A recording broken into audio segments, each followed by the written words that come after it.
Welcome to Tailosive Tech Zen Mode, where you are unbiased about all phones. All phones have advantages, and none is better than the other. All phones have imperfections. You can respect everyone's opinion. You are by no means required to show any sort of bias towards any sort of company. And welcome to Apple-shaped Trigger, where the Pixel is a disgrace, and it's embarrassing that it would come out. People complain about the iPhone 8, and then the Pixel comes out. Most unoriginal crap we've ever seen. And today's video will probably be somewhere in the middle of that. There's lots of different ways I can look at the Pixel. For one, you can compare it to the Apple ecosystem. For one, you can compare it to Android. And of course, then again, you have the angry rant mode of why the heck does this exist? And also the probably modern mainstream, it's an okay phone. Pixel has done a great job. Here we go. Let's talk about phones and how they're all the same. I'm not really sure where I lie exactly. I probably have my foot somewhere in a little bit, but because you guys know I hate the Google Pixel, you guys know I'm an Apple sheep, you know I'm not a fan of last year's Pixel, and based on the live stream, you probably know I don't like this year's Pixel that much. I figured let's start in the unbiased territory. Let's talk about what we do like. I know this is weird, but I figure the people who can't stand my Apple sheep bias would like me to address that first. So here we go. First off, I'm glad that they finally tackled that chin. Both on the 2 and the 2 XL, they've added front-facing stereo speakers, Which they had in the Nexus 6P years ago, but for some reason they removed it and had a big empty chin. Remember, ranting Apple sheep, we must respect all phones' decisions of being functional and adding as many features as we can. You had it on the Nexus 6P. Why did you get rid of it? The Nexus 6P basically looks like this phone. It's got a little bit of glass, got the aluminum back and the fingerprint. What was the point of this? Calm down, ranting sheep. Okay, all I'm saying is that the front-facing stereo speakers is nice. It's almost as if they saw my rant video and said,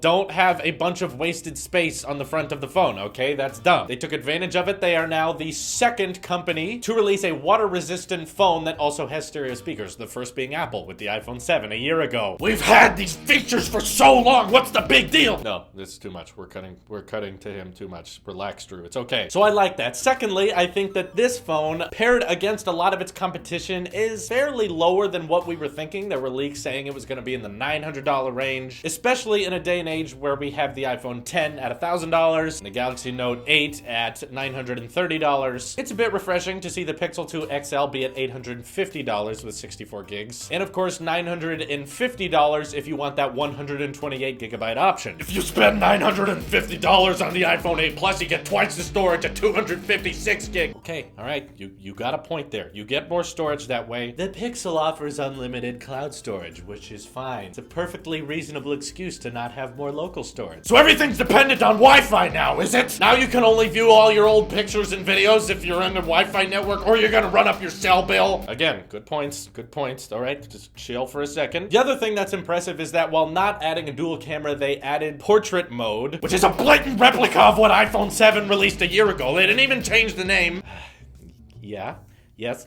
Portrait mode, which blurs the background, and it seems, based on the images we're seeing from the Pixel 2, it does a pretty good job using machine learning to figure out what is the background and what is the foreground and what to focus on. And again, it can do this on the front-facing camera and rear-facing camera, and does this on both models. Even the cheap Pixel 2, which starts at $650, by the way, and the more expensive one. They all do that, which is impressive. And it has the highest-rated score on DxOMark of 98. Oh, give me a break! You think the only reason we have telephoto lenses is that so we can do portrait mode? We like to zoom in on things. We don't like grainy images. When we're far away from stuff, it's nice to have a zoom. Then Pixel shows up in this ad and says, "Where's the dual cameras?" Oh, no need. Yeah, just like you had a need for the headphone jack last year. Okay, look, some people care about telephoto, some people don't, but the bottom line is most people were impressed with portrait mode. That was introduced on the iPhone 7 a year ago. Yes, it was, but keep in mind also that the Galaxy S8 already has selective focus with its single lens camera, and the S8 now is actually fairly affordable because it's kind of getting old. You can get a lot of deals on the Galaxy S8 from any carrier, whereas the Pixel 2 is pretty much only available through Verizon or the Play Store. Luckily, Google includes a USB-C to audio jack, so all of your old headphones still work. Yeah, and it costs $20 if you want another one. At least Apple's cost $10. Give me a break. What I do have to admit I'm confused about is that while yes, Apple did remove the headphone jack a year ago, they took time to address it in their keynote. They kind of stopped and said, this has been a very useful port. We've used it for over 100 100 years, but we think there are now better alternatives. So this is why we're removing it in the iPhone, but we're still including an adapter, which if you want more adapters for your iPhone, only cost $10. And we're still including Lightning headphones with the purchase. And with the Pixel 2, paying $600 to $900 for a phone, you're still not getting headphones included. And I found that the guy presenting that they no longer have a headphone jack really brushed over it. He did not want to talk about it. He didn't want to reference it. And while watching the live stream, I kind of noticed the audience laughing a little bit. He was kind of like, and all of your headphones still work with the included adapter. And now taking it off to Becky. Take it away. Don't ask questions. The headphone jack's gone, and that's totally normal. Don't worry about it. We're gonna talk about the Pixel Buds. Yeah, talk about the Pixel Buds. How stupid that is. We're not there yet. Okay, we're not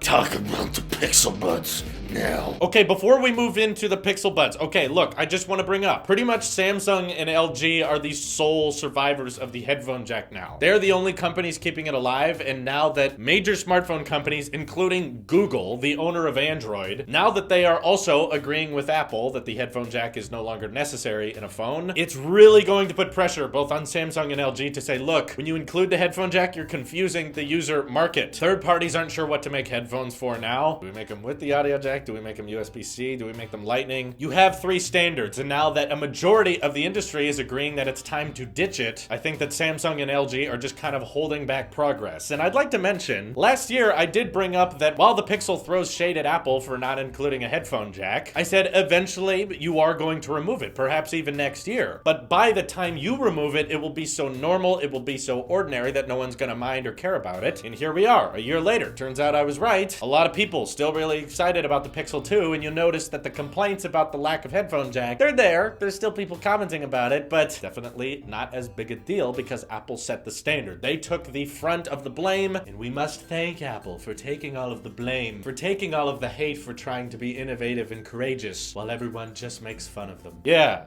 Zen mode, Apple sheep. That's fairly accurate. Pixel Buds, talk about them, please. All right, fine. Okay, so when Apple removed the headphone jack, they also introduced their flagship Bluetooth headphones, the AirPods. You may have heard of them. They're kind of popular. Wildly successful, one of the highest in-demand accessories of all time, and some of the highest customer satisfaction rates ever. I love the way that they pair between all of my Apple devices, and the great partnership between AirPods and Apple Watch works really well. I love it. Google seems to be doing the same thing with Pixel Buds, which are not truly wireless headphones, but they work a lot like AirPods. You put them in your ear, you double tap them, and then you can double tap them, and now you have the Google Assistant instead of Siri. Seems a little familiar, doesn't it? A little bit. Are you trying to sound like William Dafoe from Death Note? Because it's getting kind of creepy. It's just my angry voice. Go on. Okay, well, these things have the exact same battery life of the AirPods 2. 5 hours, even though they're connected, so they're not really individually charging. And somehow I think you're supposed to wrap them up into this little fabric case they designed that provides 24-hour of audio playback. So literally, spec-wise and feature-wise, it's a direct template of what AirPods are, just designed in a different way. I've heard both opinions on them. Some people saying they're fashionable and look great, and other people saying that they look terrible, and AirPods are far more natural and nice because they don't have a wire connecting them. I definitely agree more to that side. If you're gonna have wireless headphones, let them truly be wireless. I'm definitely gonna choose AirPods over Pixel Buds any day of the week. Also, that's just kind of a weird name. AirPods are pretty straightforward. Pixel Buds sounds kind of like a video game app. Remember, Drew, to talk about that the Pixel was not the only thing announced. There was all kinds of things announced at the Google keynote. Whole bunch of crap. Yes, okay. There are other things. First off, they introduced their own standalone camera that kind of uses artificial intelligence to know when to take pictures. I'm not really on board with that. It's kind of like having a GoPro, but not having a record button, and I feel like there's not really an instance where I would have that camera thing and not my phone. I would prefer to use the phone. I'm very curious to see how the sales of these things go, and even though I watched the live stream, I don't really understand why or what they're for. There's not really something I can compare it to. It's kind of like a GoPro without the viewfinder, so I don't know why the Pixel team is making their own standalone camera now, and it's definitely not like any other camera. I'm curious to see how it works and what user feedback is on them, but if I had to place bets on it, I'm predicting it's gonna flop. Of course, I could be wrong. Who knows? They also talked a lot about their smart digital assistant on the speaker. They like Google Home, so they're introducing Google Google Home Mini, which is a $50 version of Google Home, which still has a speaker in it. It's probably not as loud, but it's fabric and it's got these dots on it and you can actually touch it, can understand your feedback. And actually, if you pre-order a Google Pixel 2, you get one of these for free, and that's a $50 value. So good bonus. Still no headphones included in the purchase. At least you get something including with the purchase. I'd be honest though, I'd rather have headphones because then I could take them with me instead of just plug one thing in and leave it there forever, because I'm not sold on digital assistant smart speakers. They're cool and all, but my phone can do all of it and I can take my phone wherever. Well, it's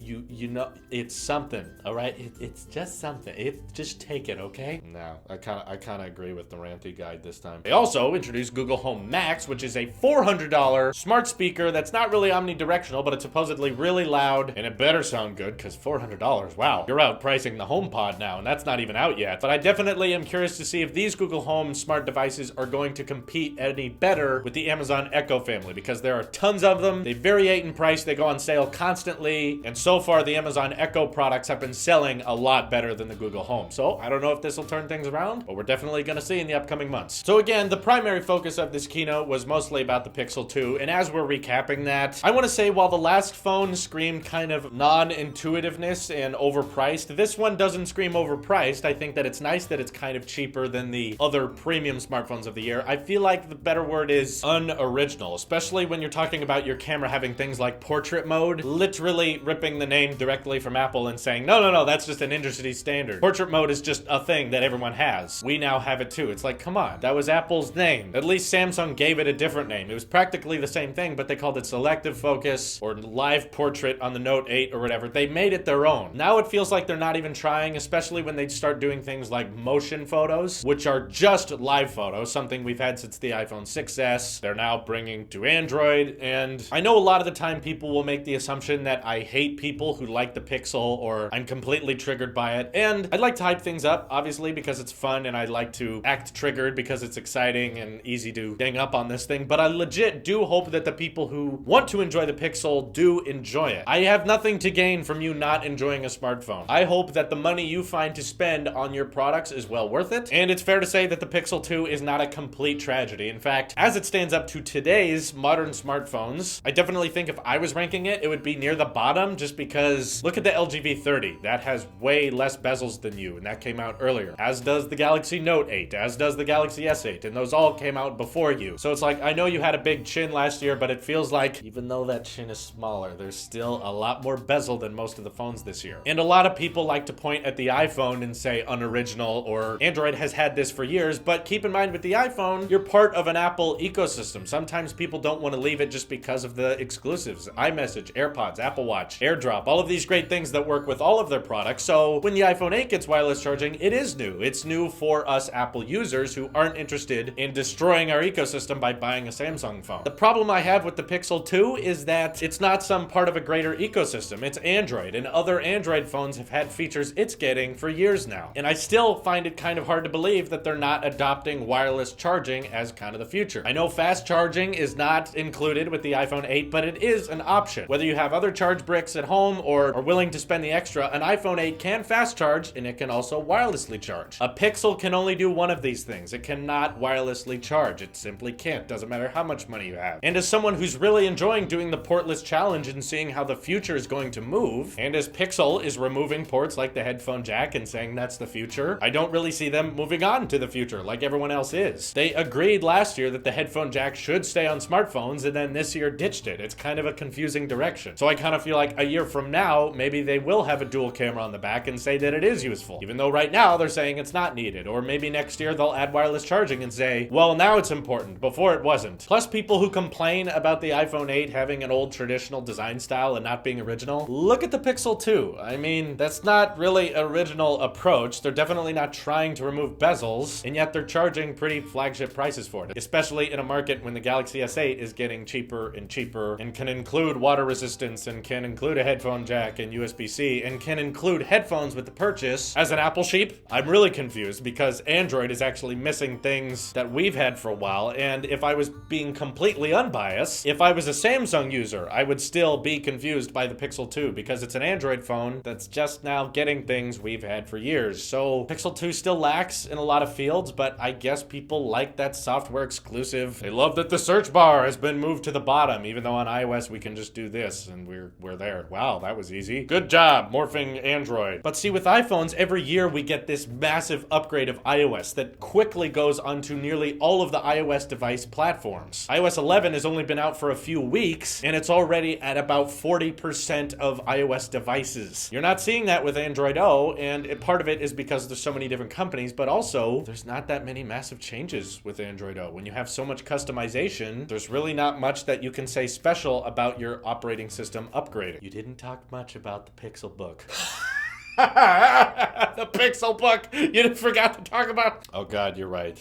Can we talk about the Pixelbook later? You know what? No, I don't have time for this. First of all, you put a bunch of tech specs in something that runs a browser, like you're advertising apps like Adobe Lightroom and Asphalt. First of all, Adobe Lightroom works on a $300 iPad, and Asphalt works on an iPod Touch. So spending $1,000 on a laptop that has all these specs in it, but is used for Google Drive? Are you serious? You made $1,000 Pixel Chromebooks before. They didn't sell. You discontinued them. Man, you really like Apple, don't you? Just follow in their footsteps. Might as well count on this. If Apple has it, you can expect Google to have it a year later, because they're kind of behind the times. When I saw the glass on the back of the Pixelbook, I was like, oh, so that wirelessly charges the Pixel. And I'm sure once I found out, Pixel team was like, oh, shoot, that would have been really good, dang it. So I don't get it. I'm anticipating that's gonna flop too. I don't think it's worth it. I don't think you guys think it's worth it. And of course, I didn't even talk about the color schemes of the Pixel 2. My thoughts are all over the place. I can't handle this. If you like it, congratulations. You're a tolerant person, but yeah, I don't. Okay, I got enough dislikes already. This is your Apple Sheep here, and I will see you in the next one.